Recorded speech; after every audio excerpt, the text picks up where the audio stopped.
The airport. He always plays the Kennedys, right? Yeah, that's how he started his career, playing Kennedy. Over and over again. Yeah. Era, blow me, Marilyn. That never happened. No. Kennedy was a great guy. Never. It's always that you get the giantest star in the world to sing happy birthday to you in front of your wife. Totally normal. I smoked dope in J. Edgar Hoover's car after he died. I wish it was before he died. Yeah, with I know. J. Edgar Hoover, and you guys were sharing wigs. Yeah. Anyway. Well, tell us. A buddy of mine's dad was an FBI agent after J. Edgar Hoover died. He had a car in a limousine, his own limousine in Miami. He was going to drive it up to Washington to be in, who was the president at the time? Gerald Ford's motor pool. And he had the car over his house one night. I said to him, we got to smoke dope back there. How old are you around this thing? I was in college, Where'd you go to college? I went to Miami-Dade Community College, and then I went to, what are you laughing at? You're from Miami, so what? That's where she went. Miami, you went to Miami-Dade Community College? Say yes, stupid. No, you don't have to lie. No, they had a great theater department there. You studied there. Okay, I went there. It saved my life, community college. He was asked to bury books, and he realized there's something to this Miami-Dade Community College. A friend of mine's attitude died, and he asked me to bury it. No, but they had a theater department. They had a theater. I came from all-white Catholic institutions to Miami-Dade, which was multi-ethnic, every kind of freak in the world. Are you that comic going on stage? You going to do an act? No, I wasn't a comedian then. I wanted to be an actor. Oh, you But that then I went actor. to Florida State. I got my degree in theater. You ever heard of Sidney Poitier, man? No, never heard of him. Yeah, they got to be. The nuns at school, when he was nominated for an Oscar, said, you go home and you pray that Sidney Poitier wins that Oscar, because that'll be huge. Yeah, what are you looking at? Are you Catholic?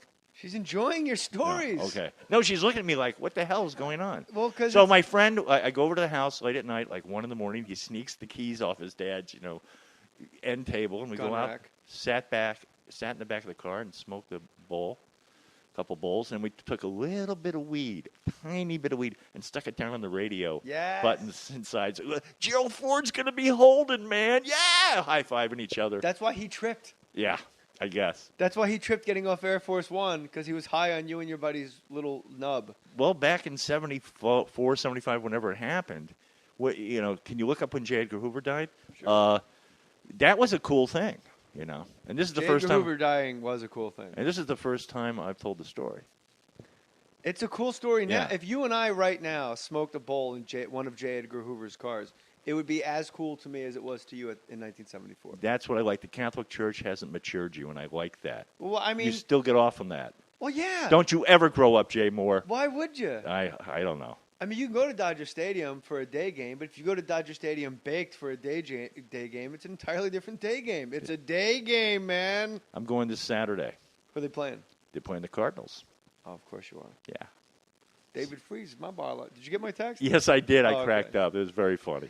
What were you doing in the sports book in Vegas? Oh, you were watching the Cardinals. Where were you playing? Were you playing Harrah's? Yeah, I was playing Harvey's up at Lake Tahoe. Oh, really? Improv, yeah. Is that a good room? Yeah, it's a really good room. Because I've never been up there. And I just bet one game. I just bet $20 on the Lakers, and they lost. So we're in the Nuggets. I took the Nuggets and the points, and they lost. How about Floyd Mayweather will tweet his gambling stubs? He bet $1.2 million on the Clippers against the Grizzlies, the game where they came back down 27 points, and that fucking prick won. It was my God. You can look at Floyd Mayweather's page on Twitter, at Floyd Mayweather, and all the photos are just of gambling stubs.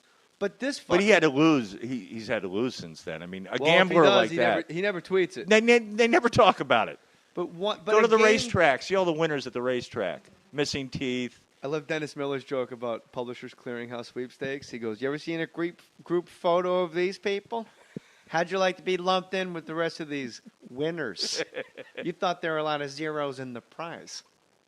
Oh, he was my favorite because he was a wordsmith, and that was when I started 86, 87. It was hit him. There was a rhythm to it, da da da da da da da, and then there was a tag, and then there was a tag. Did you see his first Letterman? I did not. Oh, when he was a prop act. Who, Dennis? He No. was a prop act on Star Search. Who? Dennis Miller? Dennis Miller was a fucking prop act. So for all the pomposity and ego and looking down the nose he does at you listening, just know that at one time he said, "My act's in my car. I'll be right with you." No. Dennis doesn't look down at me. Dennis is a fan. Dennis helped me out. My first Havey, letter. I gotta tell you, man. Really? No, he hates me. Why does he hate you? I don't know. Because, all right, if I had to track it like Catherine Morris in Cold Case, I would say, By the way, all your references. Where do you get time for this stuff? Everything sticks to you. You have an amazing mind. thank That you can just pull out these references and quotes from films and your impersonations. Do you think watch Susan- television a lot? No, I think it's like comics. Things you like, you remember. Okay. Like if I sat here and asked you about your favorite Cardinal moments and numbers and Stan Musial's stats, you would just tell them to me by rote. And somebody that's not a baseball fan would go, "How do you guys remember that?" It's because we love baseball. We love Stan the Man. He's Yeah, but you come up the with third these. greatest living baseball player. You have these like characters in your head. It's quick. You come up with. Thanks. I'm not that kind of guy. You're not that No, guy. I admire that. Thank you. That's all I'm saying. Miller was the first guy that I went, "Oh my God, this is a totally different language." And it's okay sometimes to make just 20% of the audience laugh, to get sidetracked, say something super way out, do a Twyla Tharp reference, know that 80% of the room isn't going to get it, but that 20% is going to lose their shit and always come back and see you again because you touched them up on those several references that were just for them. Do you know what I mean? Yes, and then get it back on track to do the rest of the show. And sometimes when people that don't know Twyla Tharp hear it, it fits right in, and they laugh anyway because it's a rhythm that he set up. And it's his own rhythm. Yeah, Yeah. absolutely. And when he was doing Monday Night Football, I was asked by Sports Illustrated, "How do you think it's working out?" And that's the thing, and we'll tie it back into the Eddie Brill. You don't know it's a chopped piece. Here, if anybody says, "We're doing an article about blank and we'd like to get a couple quotes from you," just say no. Because a month later, the article's going to come out that this guy, touches his sister when she's sleeping, and you're fucking quoted going, everything he does, I agree with. Yeah. You know what I mean? Uh-huh.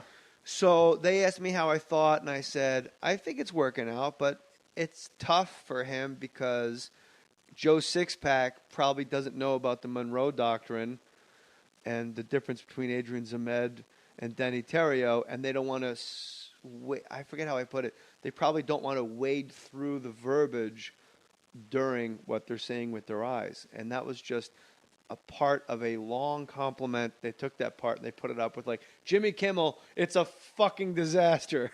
Like another guy, he sucks. So I was just lumped. It was a column, a sidebar of how it sucks. And then ever since then, he's got no love for the kid. Yeah, that's understandable. But I will say this. I got love for him. He's one of the greatest comics that ever lived and completely changed the way I fundamentally changed my approach to comedy. It's amazing how we are affected by individual comedians and how they can. When I saw, and I don't watch my old specials, but I saw part of my old special one night a little bit, and I go, wow, Carson. I could definitely see the influence. Always my father, because my father was a great storyteller, but I probably been more affected by Carson than anyone. Really? Yeah, and it's not obvious like that guy's doing Johnny Carson, but I look at it, I go, God, there's a lot of Carson there. Who else? Carlin, I would say. Like who changed the way you even approached it? Or did your approach stay Alan's approach? No, my approach changed. I went down to visit my dad. He was dying. This is 1984, and we were talking one night, and he was talking about how he should have gone to New York like I did.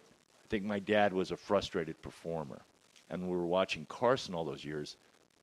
I had the dream of doing that, and my dad's dream was leaving him. You know what I mean?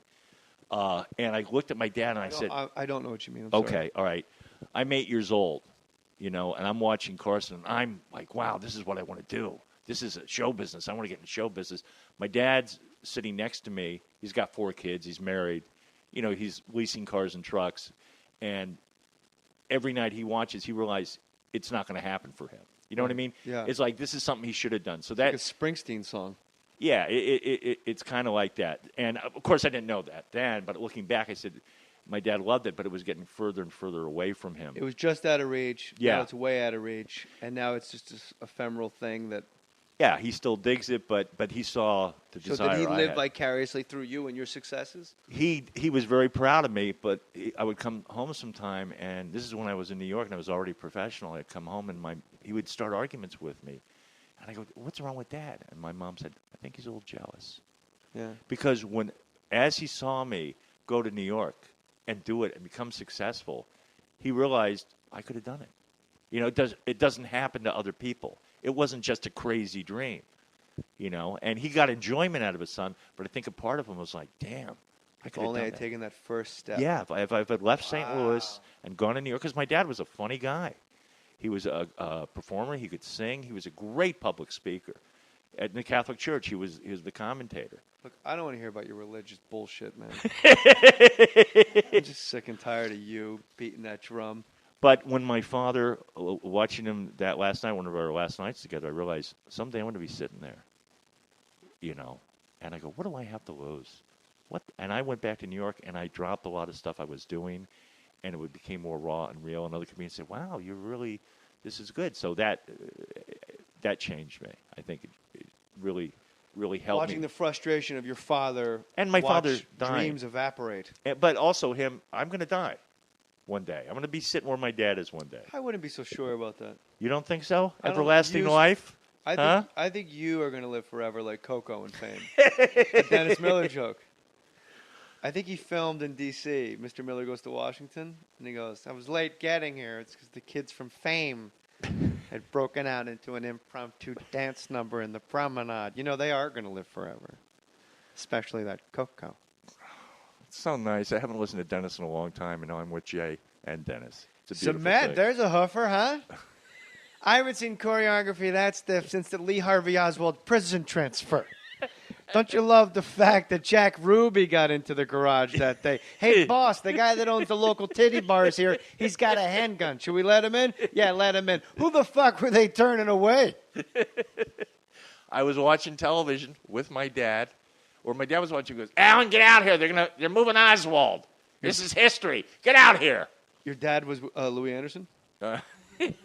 Hey, Alan, are you busy, huh? No, that's not the voice. I know. All right. It was just close.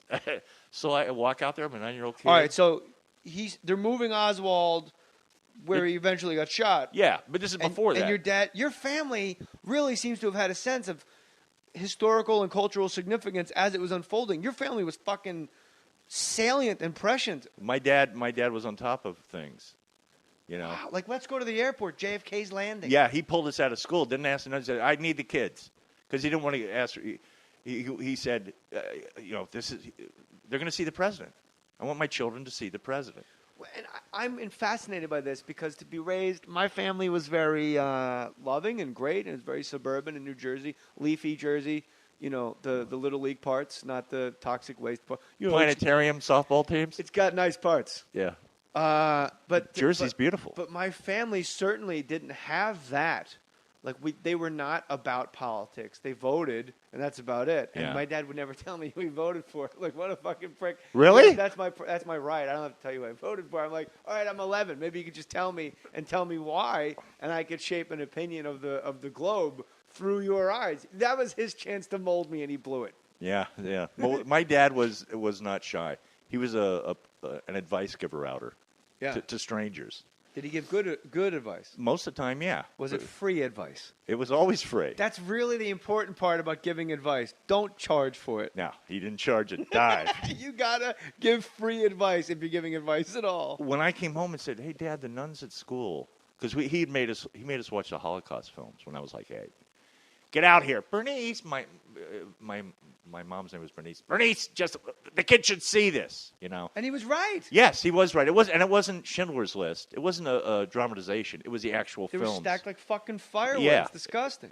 And so I saw that as a kid. I came home one day and said, Dad, the nun at school said non-Catholics don't go to heaven. And my dad was a big smoker, smoked like the Industrial Revolution. He goes, Alan, Christ was a Jew. You figure it out. And that was his way. That was his way of saying they're full of shit. Yeah. you know. But anyway, he goes, "Get out here! They're moving Oswald."